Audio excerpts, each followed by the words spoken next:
प्रिय लोगों, वापस आज के दिन आपसे मिलकर और परमेश्वर की स्तुति करता हूं और परमेश्वर के द्वारा आपको बधाई देना चाहता हूं। हर दिन पवित्र आत्मा के साथ नामक इस छोटा सा नन्हा सा शॉर्ट मैसेज के द्वारा आपको एक नया बल, एक अनुग्रह और उत्साह मिल रहा है। इसलिए मैं परमेश्वर की स्तुति करता हूं। दूसरी बात, आप हर दिन इन वचनों को सुनकर परमेश्वर में बल पा रहे हो। यह सब जो है आपके द्वारा दिए गए उस कमेंट्स के द्वारा मैं समझ पा रहा हूं। और यही नहीं, परमेश्वर प्रतिदिन आपको जिन रास्तों में ले जा रहा है उन्हें सोचकर, और आपको हर दिन सोच रहा है, इसे देखकर मैं आपको बधाई देना चाहता हूं। वापिस मैं आपको धन्यवाद देना चाहता हूं। हम जो सांसारिक रूप से संसार के किसी कोने में हम रह रहे हैं, पर परमेश्वर ही आत्मा है। वह जहां पर है वहां पर स्वतंत्रता है कि नहीं?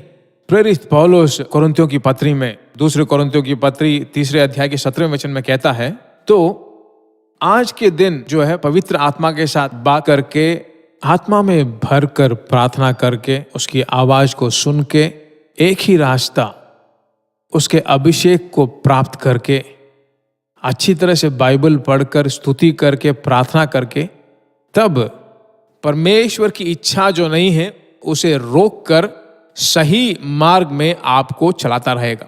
परमेश्वर की स्तुति हो। आज के वचन पर हम चलते हैं। प्रेरितों के काम 13वां अध्याय और 2 वचन में, जब वे उपवास सहित प्रभु की उपासना कर रहे थे तो पवित्र आत्मा ने कहा, मेरे निमित्त बरनबास और शाऊल को उस काम के लिए अलग करो जिसके लिए मैंने उन्हें बुलाया है। पवित्र आत्मा के द्वारा चलाए जाना, उसकी आवाज को सुनना यहां पर पड़ता है। कब सुन पड़ता है? आज के दिन। वही बहुत मुख्य है। पवित्र आत्मा की आवाज को सुनकर, उसके द्वारा चलाए जानो को जो है अंदर लेकर, जब उसके द्वारा हम चलने लगते हैं तो शत्रु के सारे तंत्र को जो है आप जीत पाओगे। यहां पर हम पढ़ पाते हैं, परमेश्वर की उपासना कर रहे थे और उपवास जब कर रहे थे, अचानक तभी परमेश्वर उनसे बात करता है। तो आपका उपवास, आराधना, अभिषेक, ये सब जब एक साथ मिल जाते हैं और जब परमेश्वर के साथ चलते हो, निश्चय रूप से जरूर परमेश्वर आपको चलाएगा।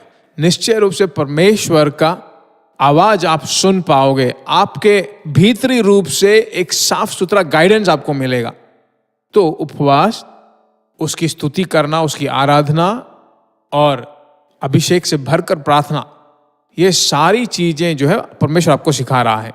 इसे आप दया करके कीप अप करना शुरू कीजिए। एक बहुत बड़ा बदलाव कदम पर कदम आता रहेगा। जो नाचीज है उसे परमेश्वर कट कर देगा। आश्चर्य रूप से परमेश्वर आपको चलाएगा। चलिए प्रार्थना कर लेते हैं। आप परमेश्वर के हाथ में समर्पित करके मेरे साथ मिलकर आप प्रार्थना कर लीजिए। परिवार के साथ मिलकर अपने हाथ उठाकर, प्यारे परमेश्वर, तेरे बच्चों के साथ मिलकर मैं तेरी स्तुति करता हूं। अब तक तूने चलाया है और अब और चलाता रहेगा। प्रेरितों के काम 13वें अध्याय के 2 वचन में, हे परमेश्वर की आत्मा के साथ मिलकर तूने जो काम किया वही जो है तेरे बच्चों के घरों में, उनकी व्यक्तिगत जिंदगी में, उनके घरों में तू करता रहे। इसके द्वारा वो अगले लेवल में, नेक्स्ट लेवल में वे बढ़ोतरी पाते रहे। यीशु मसीह के नाम से वैसा का वैसा ही हो। प्रार्थना सुना, इसलिए तेरा धन्यवाद हो। प्रार्थना सुनने वाले परमेश्वर की स्तुति हो, स्तुति हो, स्तुति हो। यीशु के नाम से मांगते हैं, आमीन। निश्चय रूप से आप देखिए, एक बहुत बड़ा बदलाव आप देख पाओगे। जरूर दूसरों के साथ इसे शेयर कीजिए, भूल न जाइए, ठीक है? आपने जो अनुभव पाया है उसे हमारे साथ बांटिए। अगर आपके पास प्रार्थना की विनतियां हैं तो उसे भी शेयर कीजिए। God bless you. प्रिय भाइयों और बहनों, हम विश्वास करते हैं कि यह संदेश आपके लिए आशीष का कारण बना होगा। और ऐसे संदेशों को सुनने के लिए, परमेश्वर में आशीष पाने के लिए जीसस मीट्स मिनिस्ट्री नामक हमारे यूट्यूब चैनल को सब्सक्राइब कीजिए। और सलाह के लिए, प्रार्थना के लिए आप हमसे संपर्क कर सकते हैं। हमारा फ़ोन नंबर 9841-252-836 7299546363। हमारा ईमेल gpsrobinson@hotmail.com। परमेश्वर आपको आशीष दे।